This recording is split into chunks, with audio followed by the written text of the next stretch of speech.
Assalamualaikum warahmatullahi wabarakatuh. Sahabat yang beriman, semoga kita dalam lindungan Allah, amin ya robbal alamin. Kita pasti tahu setiap gerak-gerik kita pasti tidak luput dari malaikat Raqib dan Atid pencatat amal baik dan buruk. Ternyata selain malaikat Raqib dan Atid masih ada malaikat yang menjaga kita. Siapakah malaikat itu? Tonton sampai habis biar tidak salah faham. Dan jangan lupa di subscribe dan bunyikan loncengnya biar tidak ketinggalan kisah-kisah Islami dari Kodi Channel. Channel yang membahas kisah-kisah Islami dan motivasi hidup. Bismillahirrohmanirrohim. Dalam kitab Qatrul Guides, Syekh Nawawi Banten menyebutkan para malaikat berdasarkan keadaan, wujud, dan tugas-tugasnya. Termasuk diantaranya adalah 20 malaikat hafazah atau malaikat yang bertugas menyertai manusia. Siapa saja mereka dan apa saja tugas-tugasnya? Pertama, malaikat Hamalatul Arsy atau pengemban Arasy.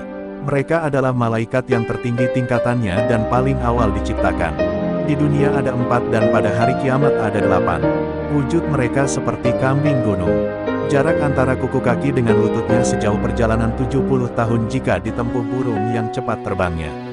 Arasy sendiri adalah permata hijau, sekaligus makhluk Allah paling agung. Setiap hari diliputi 1000 warna cahaya yang tidak ada satu makhluk pun yang mampu melihatnya. Layaknya Ka'bah sebagai kiblatnya penduduk bumi, Arasy adalah kiblatnya penduduk langit. Kedua, malaikat pengeliling Arasy. Disebutkan oleh Wahbe bin Munabi, di sekitar Arasy ada 70.000 baris malaikat. Barisan demi barisan bertawaf mengelilingi Arasy. Barisan yang satu berputar, barisan yang lain juga berputar. Ketika satu sama lain bertemu, yang satu bertahlil, yang lainnya bertakbir. Di belakang mereka masih ada 70.000 baris malaikat yang mengangkat tangan di pundaknya.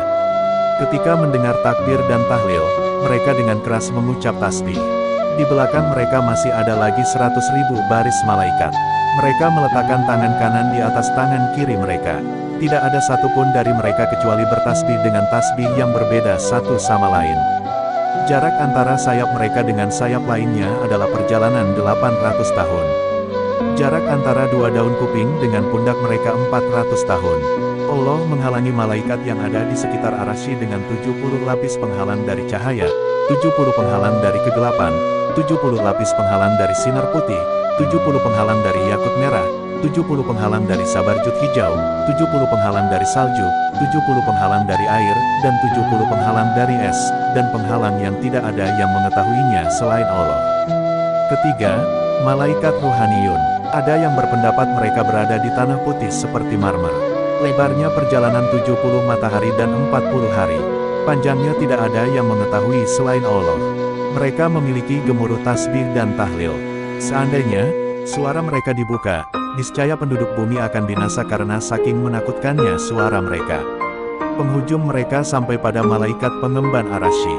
Keempat, malaikat karubiyun. Mereka adalah pemimpin para malaikat dan berada di sekitar Arasy. Kelima, malaikat safarah. Mereka adalah malaikat penghubung antara Allah dengan para nabinya dan hamba-hamba yang saleh.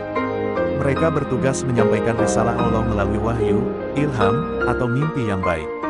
Atau, perantara Allah dengan makhluknya untuk menyampaikan jejak-jejak ciptaannya. Ulama menafsirkan malaikat safara ini terdiri dari 4 malaikat, yaitu malaikat Jibril, Mikail, Israfil, dan Israel, yang masing-masing tugasnya sudah maklum. Keenam, malaikat hafazah. Muhammad Al-Khalili meriwayatkan bahwa Utsman bin Affan pernah bertanya kepada Nabi Muhammad tentang jumlah malaikat yang menyertai manusia. Beliau menjawab, ada 20 malaikat. Satu malaikat berada di sebelah kananmu. Ia memimpin malaikat yang ada di sebelah kirimu. Jika engkau berbuat kebaikan, malaikat di sebelah kananmu itu mencatatnya 10. Jika engkau berbuat keburukan, maka malaikat sebelah kiri berkata kepada yang sebelah kanan, apakah aku tuliskan? Dijawab oleh yang sebelah kanan, tangguhkanlah selama 7 jam, barangkali ia bertaubat. Namun, jika tidak bertaubat, tuliskanlah. Semoga Allah menenangkan kita darinya. Malaikat sebelah kanan dikenal dengan malaikat Raqib, sedangkan yang sebelah kiri dikenal dengan malaikat Atid. Nabi melanjutkan, 2 malaikat lagi ada di hadapanmu dan di belakangmu. Satu malaikat yang menggenggam ubun-ubunmu. Ketika engkau tunduk kepada Allah, ia akan mengangkatmu. Ketika engkau sombong kepada Allah, ia akan merendahkanmu. Dua malaikat berada pada kedua bibirmu. Keduanya tidak sungguh-sungguh menjagamu kecuali saat engkau bersalawat kepada Nabi. Satu malaikat ada mulutmu. Ia tidak membiarkan ular atau serangga masuk ke dalam mulutmu. Dua malaikat berada pada mata, di mana nama keduanya bernama Syuai. Sehingga jumlah malaikat pada setiap manusia adalah 10. Yang berjaga siang 10, yang berjaga malam 10. Dengan demikian, sehari semalam jumlah seluruhnya menjadi 20 malaikat per setiap manusia.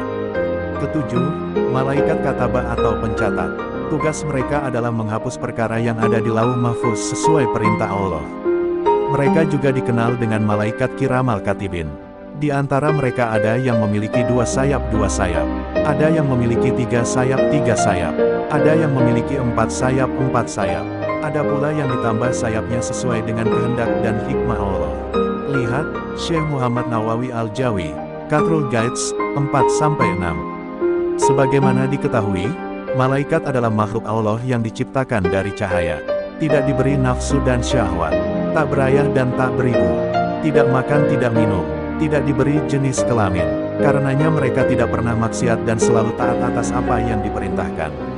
Semoga saja semakin mengenal para malaikat, keimanan kita kepada mereka semakin kuat, lebih dekat kepada ketaatan dan semakin jauh dari kemaksiatan.